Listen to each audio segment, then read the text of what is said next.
Hello everyone. Today we're going to dive deep into the DNA structure. So DNA is the instruction manual of the life, as you all know that. And it has three major components. So the first one is the nitrogenous bases, which forms the letters of the code. Secondly, we have the sugar molecule, which forms the backbone of the DNA structure. And finally, we have the phosphate group, which links everything together. So these are the three major components of the DNA structure. Let's start with the nitrogenous bases. So which are the nitrogenous bases present in the DNA structure? So there are four kind of nitrogenous bases. So first one is adenine, second one is thymine, third one is guanine, and fourth one is the cytosine. So these are the four nitrogenous bases: A, T, G, and C. So these four nitrogenous bases has been classified into two categories. So first one is the purines, and the second one is pyrimidines. Okay, so purines and the pyrimidines. So purines are adenine and guanine, and pyrimidines are thiamine and cytosine. So how to remember which one is the pyrimidines and which one is the purine? Easy way to remember the pyrimidines is Y. Here is the Y. Pyrimidines. Here is Y. Thiamine, cytosine, Y. In here doesn't have the Y. Y. So easy way to remember is Y. Okay. So these are two purines and the pyrimidines. So nitrogenous bases. Okay, so why they call the nitrogenous bases? Because of their structure composition. So the structure has the nitrogen, which is the dominating part in the structure formation of the whole of the DNA. And we need to know about where the nitrogen is present. So mainly the nitrogen is present in purines at the position 1, 3, 7, and 9. And pyrimidines, the nitrogen is present at 1 and 3 position. Nitrogen, so nitrogenous bases. So that's why we call them nitrogenous bases. Now I'm going to draw the structure, then you get to know that the position of the nitrogen more clearly. So purines has dual structure. One is 6-member ring and 5-member ring. So 5-member ring fuse into the 6-member ring. So let's draw the 6-member ring first.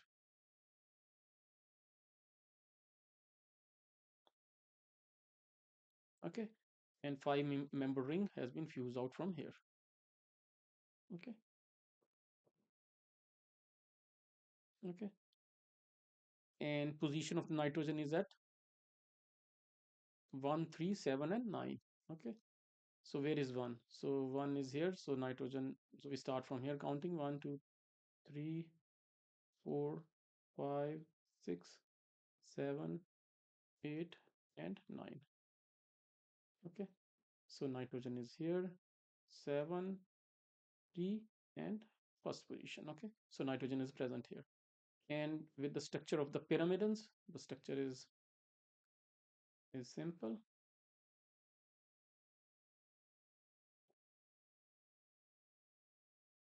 This structure is much better than the structure. Okay, so 1 and 3 position. So 1 is here, nitrogen is here, 1, 2, 3, nitrogen is present here. Okay, so these are the two positions where the nitrogen is present, and the both the structure is called as heterocyclic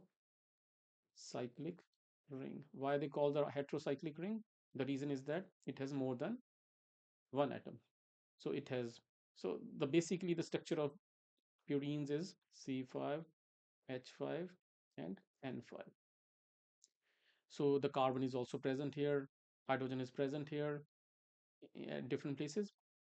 Okay, so but here we have the four nitrogen, one, two, three, four. But in the formula it has five nitrogen. So one nitrogen is outside the ring. So one nitrogen is here, and this nitrogen has been attached to the another hydrogen atom.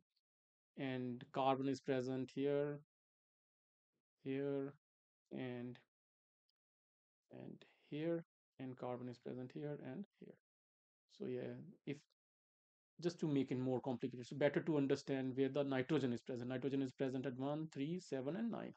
And in pyrimidines, nitrogen is present at 1 and 3 position. Okay, I hope you understand until now. Okay, and the bonding, which is more important. So adenine always bond with the thiamine, guanine always bond with the cytosine.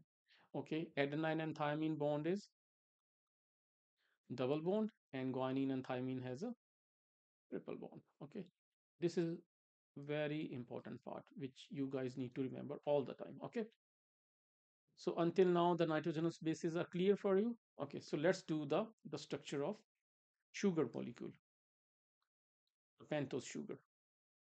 Okay, let's draw the structure of the pentose. So I'll draw the structure here. Pentagon. We draw the pentagon first. So this is the pentagon, and oxygen is here. Okay, so this is the first carbon, hydrogen is attached to it. First carbon, second carbon, hydrogen is attached here also. Third carbon has the hydroxyl group, very important part. This is the third carbon, fourth carbon, and fifth carbon is outside the ring, CH2OH. This is the fifth carbon. Okay, 2. Okay, so here we gave the number 1, 2, 3, 4, 5, 6, 7, 8, 9, but here we'll give them number 1 dash, 2 dash, 3 dash, 4 dash, and 5 dash. Or we can say that 1 prime, second prime, third prime, 4 prime, and 5 prime. So third prime has OH group, which is the start of the chain on this side. Okay, so the chain start from the third prime end. Okay, this chain. Okay, so this is the structure of the pentose sugar. Okay, now we need to draw the structure of phosphoric acid, which is the phosphate group. Okay, so phosphoric acid, phosphoric acid, or phosphate group. So the structure of phosphate is like that. So P, OH, OH, OH is here, and here is double bond oxygen. Okay, but normal in the mainly in the books, the phosphate structure is like that, and double bond oxygen. This structure happens when this phosphoric acid binds to the sugar molecule, sugar group. Then we'll lose these hydrogen atoms, and we end up with this structure. Okay, so how it gonna lose? So when the phosphoric acid comes close to the pentose sugar of this carbon, so and this hydroxyl group loses water. So water lose, hydrogen lose. So this makes a,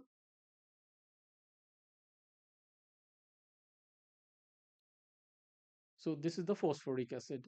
And when it combines with the fifth carbon of the pentose sugar, so water get released. This hydrogen and this hydrogen also get lost. So these hydrogen get lost. So, and there's a bond formation happen here. Okay, so the bond formed here. And this phosphate group becomes the backbone of the DNA. Okay, and the bond between this phosphorus and the carbon is called as ester bond.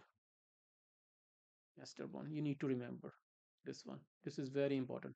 So the bond between the phosphate group and the fifth carbon of the pentose is called as ester bond. So this is the bond formation, because hydrogen and this OH hydroxyl group release in the form of water, and hydrogen get released, and we get to this structure. Okay, so this is the structure. Okay, so the 5 prime end is where the carbon is attached to the phosphate group. Okay, so here, so this first carbon of the pentose sugar is the position where the nitrogenous bases get connected to. Okay, so this nitrogen base, let's say this is adenine. Okay, so this adenine connected here with the, so this nitrogen connected here, adenine. Okay, so this is the structure of adenine. Okay, so this structure is called adenine, and the name of the linkage is called N-Glycosidic linkage. Okay, so the bond formation is here. So first carbon of the pentose, first carbon of the pentose attaches to the nitrogen at number 9. So number 9. So 1 to 9. Okay. And here,